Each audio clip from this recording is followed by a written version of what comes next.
मुंबईतील कांदिवलीमध्ये प्रकाश सुर्वेंनी आयोजित केलेल्या कार्यक्रमात भोजपुरी गाण्यांवर ठेका. माय मराठी संवाद मराठी कार्यक्रमात भोजपुरी गाण्यावर थिरकल्यानं नव्या वादाला तोंड.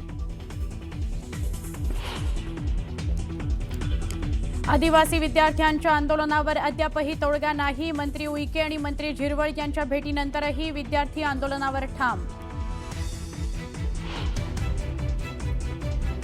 खाऊन पिऊन आंदोलन करा. मी जे आंदोलन करायचो ते चोरून खायचो आणि आंदोलन करायचो. नरहरी झिरवळ यांचा विद्यार्थ्यांना अजब सल्ला. मुंबईतील सार्वजनिक गणेशोत्सव मंडळांची मुख्यमंत्र्यांसोबत आज बैठक. गणेशोत्सवाआधी शहरातील कायदा सुव्यवस्था आणि मंडळाच्या समस्यांवर चर्चा होणार. राष्ट्रवादी काँग्रेस शरदचंद्र पवार पक्षाचं शिष्टमंडळ मुख्यमंत्री देवेंद्र फडणवीसांची भेट घेणार. भोर तालुक्यातील भोंगवली या सबस्टेशनच्या मुद्द्यावर करणार चर्चा.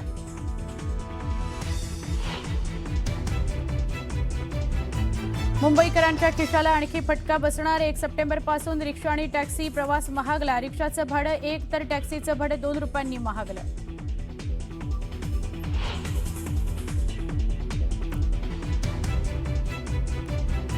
पंतप्रधान नरेंद्र मोदी तरुणांशी थेट साधणार संवाद. राष्ट्रीय क्रीडा दिनानिमित्तानं खेलो इंडिया उपक्रमांतर्गत करणार संबोधन.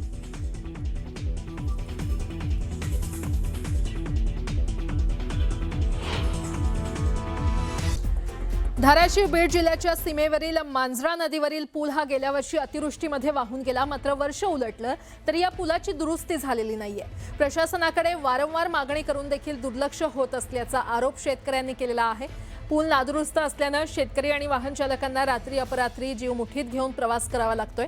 अतिवृष्टीच्या नुकसानीसाठी सरकारनं हजारो कोटींचं पॅकेज जाहीर केलं होतं. मग या पुलाच्या दुरुस्तीसाठी पैसे कुठे गेले असा सवाल शेतकरी करतायत. या नादुरुस्त पुलाचा आढावा घेतलाय आमचे प्रतिनिधी बालाजी निरफळ यांनी.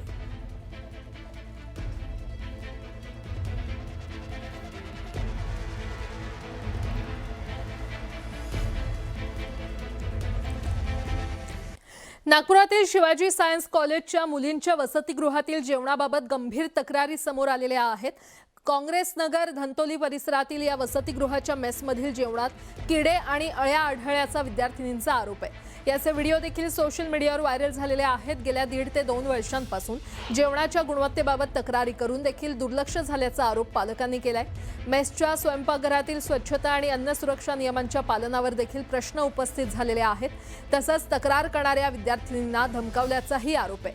या प्रकरणाची तातडीनं तपासणी करून योग्य कारवाई करण्याचं आश्वासन प्राचार्य डॉक्टर ओमराज देशमुख यांनी दिले. आणि या संदर्भात अधिक माहिती घेऊयात. आमचे प्रतिनिधी माझे सहकारी उदय तिमांडे आपल्यासोबत जोडले गेलेले आहेत. उदय, खरं तर नागपुरातलं नामांकित असं शिवाजी सायन्स कॉलेज आहे. कारण या कॉलेजमध्ये शिवाजी सायन्स कॉलेज आणि या कॉलेजमध्ये विद्यार्थ्यांसाठी वसतिगृहाची देखील व्यवस्था. मात्र या वसतिगृहामध्ये विद्यार्थ्यांना जे मिळणारं अन्न आहे ते अन्न गुणवत्तेशी संगत नसल्याचं आता समोर आलेलं आहे. कारण तिथल्या विद्यार्थ्यांना जे अन्न मिळतं त्या अन्नामध्ये किडे आणि अळी असल्याचं समोर आलेलं. या संदर्भातले काही व्हिडिओ त्या विद्यार्थ्यांनी सोशल मीडियावर अपलोड केलेले आहेत. आणि ज्यावेळी हे सगळे व्हिडिओ समोर आले त्यावेळी या वसतिगृहामध्ये मिळणाऱ्या अन्नावर आता प्रश्नचिन्ह निर्माण झालेलं आहे. गेले 1.5 ते 2 वर्षापासून जे अन्न मिळतं ते निकृष्ट दर्जाचं आहे अशा तक्रारी ज्या आहेत त्या विद्यार्थ्यांनी अनेक वेळा केल्या. मात्र ज्यावेळी विद्यार्थ्यांनी अशा तक्रारी केल्या त्यावेळी कंत्राटदारांना त्या विद्यार्थ्यांना धमकावल्याचा प्रकार देखील समोर आलेला आहे. आता हे सगळे व्हिडिओ सोशल मीडियावर व्हायरल झाल्यानंतर प्राचार्यांनी या सगळ्या प्रकरणाच्या तपासणीचे आदेश दिलेले आहेत. मात्र पालक आणि विद्यार्थ्यांची मागणी आहे की एफडीए कडून देखील या सगळ्या प्रकरणांची गंभीर दखल घेतली गेली पाहिजे आणि जो संबंधित कंत्राटदार आहे ज्याच्याकडे हे मेसचं टेंडर आहे त्याच्यावर कारवाई करायला पाहिजे. कारण विद्यार्थी या कॉलेजमध्ये अभ्यास करत असताना जर त्यांना अशा प्रकारचं निकृष्ट भोजन पुरविलं जात असेल तर त्यांना आरोग्याच्या समस्या ज्या आहेत त्या उद्भवू शकतात. त्यामुळे एफडीएनं या सगळ्या प्रकरणाला गांभीर्याने घेऊन या सगळ्या प्रकरणाची तपासणी करण्याची विनंती जी आहे ती पालक आणि विद्यार्थ्यांकडून केली जातात. आता प्राचार्यांनी या सगळ्या संदर्भात तपासणीचे आदेश दिलेले आहे. त्यामुळे इथून पुढे आता या सगळ्या प्रकरणात काय कारवाई केली जाते हे पाहणं महत्त्वाचं. ठीक आहे उदय, धन्यवाद या संपूर्ण माहितीसाठी.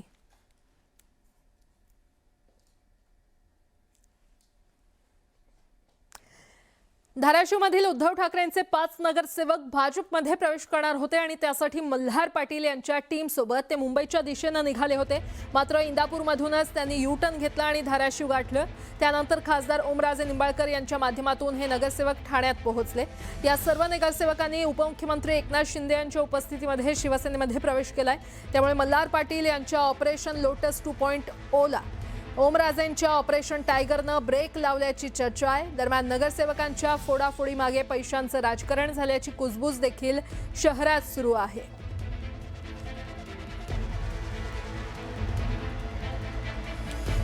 सांगलीतील ईश्वरपूर येथील कार्यक्रमात बोलताना कोल्हे यांनी सध्याच्या राजकारणातील बाजारवाद आणि तत्वनिष्ठेचा व्यापार आणि बदलत्या राजकीय निष्ठांवर टीकास्त्र सोडलेलं आहे. आजचं राजकारण पाहिलं तर बाजार मांडला आहे, तत्वनिष्ठा आणि मूल्यविचारांचा खुला व्यापार सुरू आहे अशी कविता सादर करत कोल्हे यांनी मी म्हणवणारे महारथी हातोहात विकले जात असल्याचा टोला लगावलाय. पहिली तर वाटतं शंड जाणीवा थंड भावना सुरू राहतो बाजार. शंड जाणीवा थंड भावना सुरू राहतो बाजार. तत्व निष्ठा मूल्य विचार सगळ्याचा खुला व्यापार. शून्य सुद्धा मोजता येत नाहीत असे आकडे फेकले जातात. ज्याच्यावरचे शून्य सुद्धा मोजता येत नाहीत असे आकडे फेकले जातात. मी म्हणवणारे महारथी इथं हातोहात विकले जातात.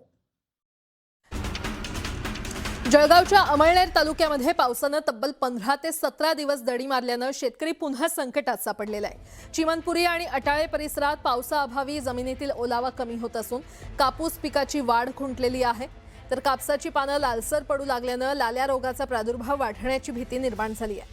तर बाजरी आणि मका कणीस भरण्याच्या महत्त्वाच्या अवस्थेत असल्यानं आता या पिकांना दमदार पावसाची गरज आहे. त्यामुळे शेतमालाला भाव नाही आणि पावसाचा भरवसा नाही. शेवटी परमेश्वराच्या भरवशावरच जगतोय अशी व्यथा शेतकऱ्यांनी व्यक्त केली आहे. त्यामुळे आता कृषी विभागानं तातडीनं पाहणी करून कापसावरील रोगाबाबत मार्गदर्शन करावं आणि शेतकऱ्यांना मदत करावी अशी मागणी केली जाते.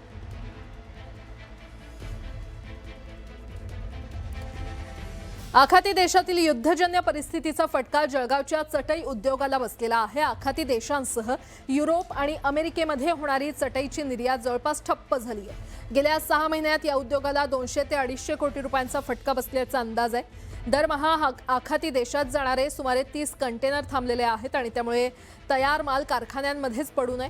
दुसरीकडे पॉलिमरच्या तुटवड्यामुळे कच्च्या मालाच्या किमती वाढल्या असून उत्पादन निम्म्यावर आलेलं आहे. जळगावमधील 30 ते 40 निर्यातदारांच्या फॅक्टरीज बंद झाल्यानं रोजगारावर देखील परिणाम झालाय.